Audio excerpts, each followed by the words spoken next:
MMORPGs are all about escapism. I mean, it's right in the name, roleplay game. As you invest both time and effort into progressing your character and carving out a place for yourself in these game worlds, they can quickly become a home away from home. And what better way to put down roots in your favorite MMO than with a house to call your very own? Somewhere to show off your achievements and relax as you log off for the night. For decades, MMO developers have experimented with player housing, some brilliantly, while others disastrously. Ultima Online let players build castles. Star Wars Galaxies gave us entire player cities sprawling all of its inhabitable planets. And WildStar turned plots of lands into customizable sky mansions. In this video, I want to take you through the history and evolution of player housing in MMORPGs, hitting on the major innovations that we've seen over the years. I'll end off by covering the latest experiments coming with World of Warcraft's upcoming expansion, Midnight, which is finally bringing player housing to Azeroth.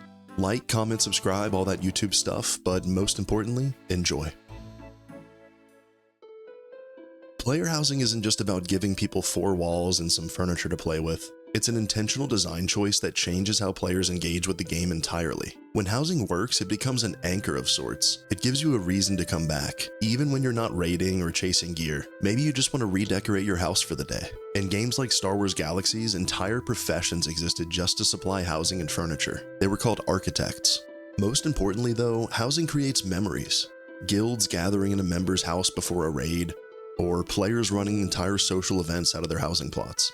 Hell, I remember placing my very first Naboo house in Star Wars Galaxies. It was Style 2 to be exact. Yeah, the one that looks like a giant tit. These are the kinds of stories that stick with people years after the game and the servers have shut down. All of this is why housing matters on a fundamental level. It's not about where you log off. It's about keeping the world feeling alive long after the combat ends. By the late 1990s, MMOs were still figuring out what home meant in a virtual world. Ultima Online released on September 24th, 1997. The lead designer was a man by the name of Raph Koster, who everyone just calls Raph. I found it funny when reading his wiki page that in 1995, he had just obtained his master's degree in poetry of all things, from the University of Alabama. Almost immediately after, he joined the Origin Systems team as the lead designer for Ultima Online. Perhaps his mind for poetry is what made him such a genius when it came to fantasy and open sandbox features in gaming. Raph and his team were among the first to develop a means of open-world player housing in UO. You could place a house nearly anywhere on open land, but there were actual placement rules, such as requiring level ground and not blocking major points of interest. You couldn't have any obstructions either, like trees or rocks, things like that. You were able to build castles, keeps, even towering structures if you had the gold and location to do so. Emphasis on location, which I'll get to. Early expansions like Age of Shadows added custom house plots. Players didn't just decorate either. The search for the perfect house and location became its own quest within the game. But housing in Ultima Online also had its downsides. Open land meant competition. Good spots were scooped up, and some houses even blocked pathing or access to resources. Despite its many flaws, Ultima Online introduced the idea of housing and a feeling of social belonging in MMOs. A few years later in 2001, the MMO Dark Age of Camelot was released. They didn't have housing initially, but on June 18, 2003, the game added its own take on the housing system with their Foundations expansion. Instead of letting players plop houses down anywhere like Ultima Online, the developers at Mythic created entire housing zones. Think of them like neighborhoods. These zones were instanced, separated from the main world, where you could buy a housing plot. Larger guilds could claim bigger halls, place consignment merchants, and even set up crafting areas. It gave housing real function within the game outside of just decoration. Housing zones acted as a space for socializing and trade, and quickly became full-on community hubs. This was one of the earliest examples of instance housing, but Dark Age of Camelot proved that it could work. By this time, EverQuest was already well ingrained in the MMO genre's DNA, but they never had housing in the original game.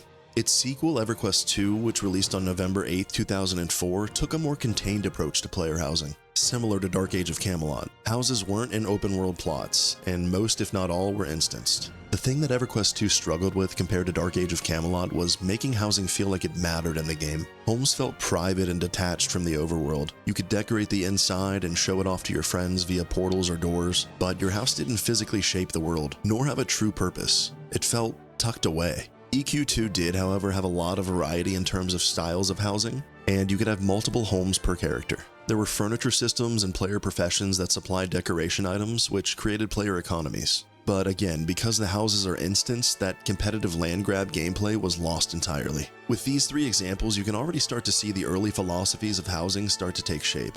Ultima Online gave you total freedom in choosing your own plot of land to build your house, and implemented scarcity through the mad dash to find the perfect location. Dark Age of Camelot gave their own take on instance housing, while still making it feel like the house mattered, via trade hubs and social hubs. On the other end of the spectrum with instance housing with EQ2, players had the feeling of seclusion with instance homes, but it definitely showcased the opportunity for more personalization and options for the player, where housing is yours to build up and decorate how you see fit. Both models definitely had their strengths and weaknesses, but developers were starting to realize something. Housing could be more than just cosmetic. It could be a core part of the MMO experience, and that's exactly where the genre's most ambitious experiments came in.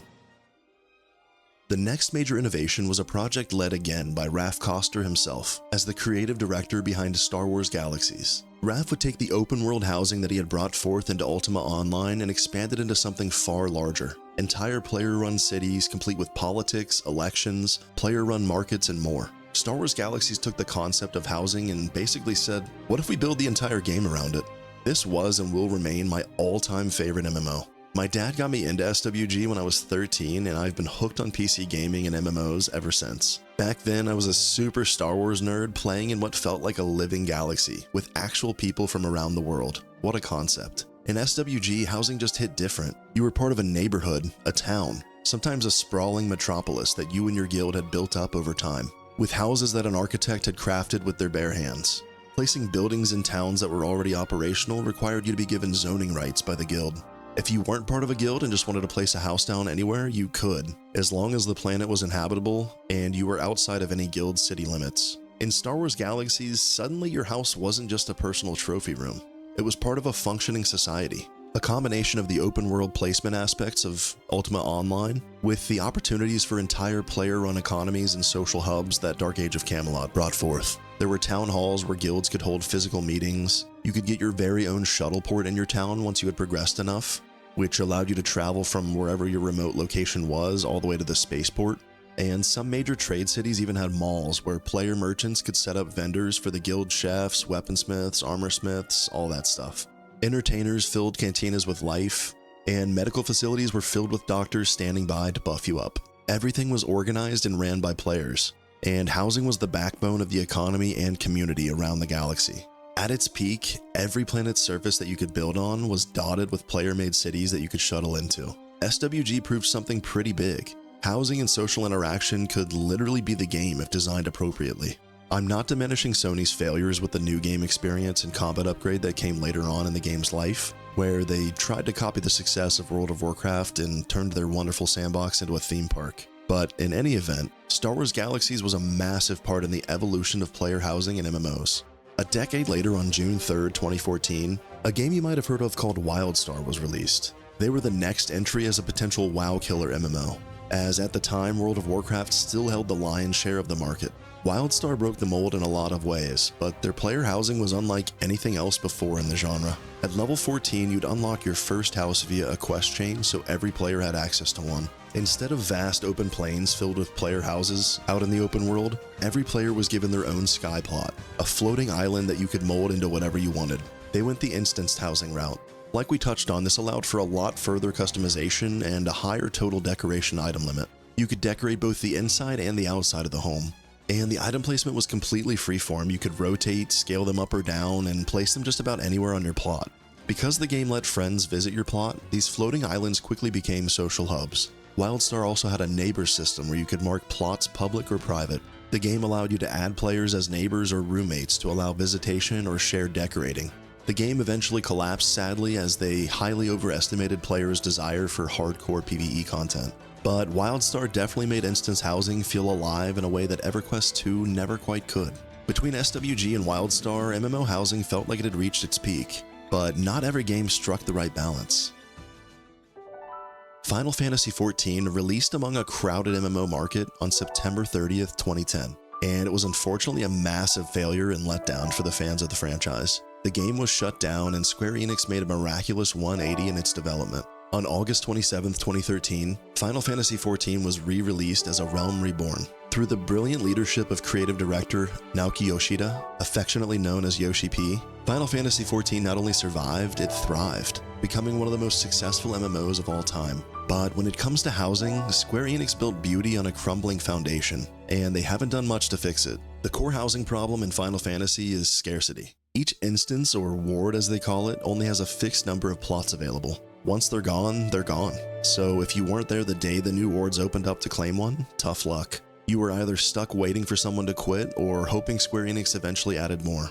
This fear of missing out and desire for the prestige of owning one of these homes led to obsession by many.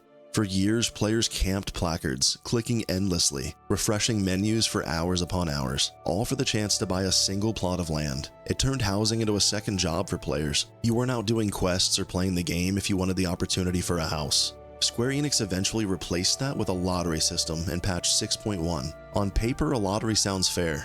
Everyone enters and a random winner is chosen. But in practice, it just replaced one frustration with another. Players would enter dozens upon dozens of times and never win. While you weren't stuck spam clicking placards any longer, obtaining a house still felt like pure gambling. The few who did win were often free companies with deep pockets, guilds that pooled resources to scoop up prime plots. Either that or wealthy individuals who could afford to hoard. It left casual players completely out of the picture. Square Enix has tried to fix this for years now. They've added more wards, they've introduced island sanctuaries as a kind of consolation prize, but an instance farm on a deserted island doesn't quite feel the same as a prestigious home in the middle of a major city. The result is a system that looks beautiful on the surface and has some pretty solid customization options, but they fail at making their housing feel like a home. And the rich get richer in the current system while the casuals remain homeless. Which brings us to the modern day. After over 2 decades of experimentation, 2 new entries are about to shape the future of MMO housing. First, as I talked about in the intro, is World of Warcraft's Midnight expansion, which will finally be adding player housing to Azeroth. It's about damn time. I've played this game off and on since 2005, and WoW's the MMO that's definitely stood the test of time. And it's honestly the only MMO to keep my interest after Star Wars Galaxies died. Needless to say, I'm super excited to finally have a house in this game. My guild's neighborhood is definitely going to be up to some shenanigans, I can see it already. Blizzard is promising something the MMO genre has rarely delivered with this implementation, housing that isn't locked behind scarcity. Everyone that wants a house will be able to get one. No lotteries, no auctions, no endless placard camping. Some argue that this lack of exclusivity will cause houses to lose values to players and the system overall will get boring, which is definitely a fair point and is up to Blizzard to resolve, but it's not always the case for instance housing in my opinion. Instance housing should act as a sense of expression and creativity, and it also allows for gamification. I'm already picturing thousands upon thousands of different decor items that you need to go out and find or earn in the world. New achievements that unlock new furniture, all that stuff. It'll definitely open up a lot of gameplay opportunities for sure, especially in WoW, to make sure housing feels well integrated into the game. But again, it's up to Blizzard to capitalize on those opportunities. Every player will get their own plot of land in a neighborhood. They said that there will be roughly 50 plots per neighborhood at launch, and unlike Final Fantasy XIV, each plot's the same size. The goal here for them isn't to create a class divide between large house owners and small house owners. Everyone gets a fair starting point and a blank slate. Once you've got your land, the customization begins. There's 2 decorating modes, Basic and Advanced. Basic is in the name and keeps it simple with snap-to-grid placement, much like you've likely seen in a lot of survival games. And Advanced lets you go absolutely nuts with item placement, similar to how WildStar was. You can resize furniture, rotate it, stack items, and dye them different colors even, with the ability to customize both the interior and exterior as long as it's within your plot. Blizzard wants you to have freedom to go crazy with it. The item limit is currently set to 10,000, which Blizz is saying should be an impossible number to hit. But that expectation will be broken day 1 of the expansion by someone, I'm sure. Never underestimate your player base. But still, 10,000 is a ridiculous number of items, and if you're up to the task, you could definitely make some insanely detailed layouts with that.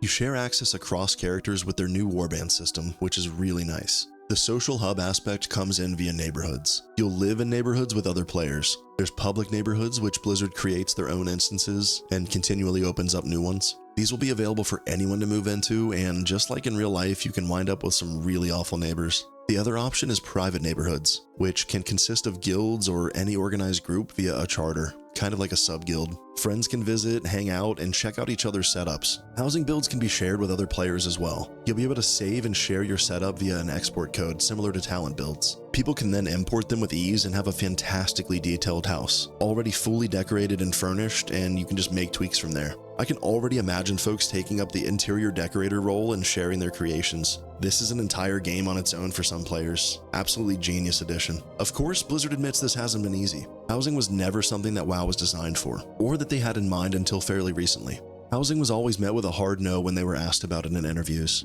and Blizzard tried and failed miserably with garrisons. But if Blizz pulls it all off with Housing and Midnight, this could become one of the biggest additions to WoW since Flying Mounts and Mythic Plus.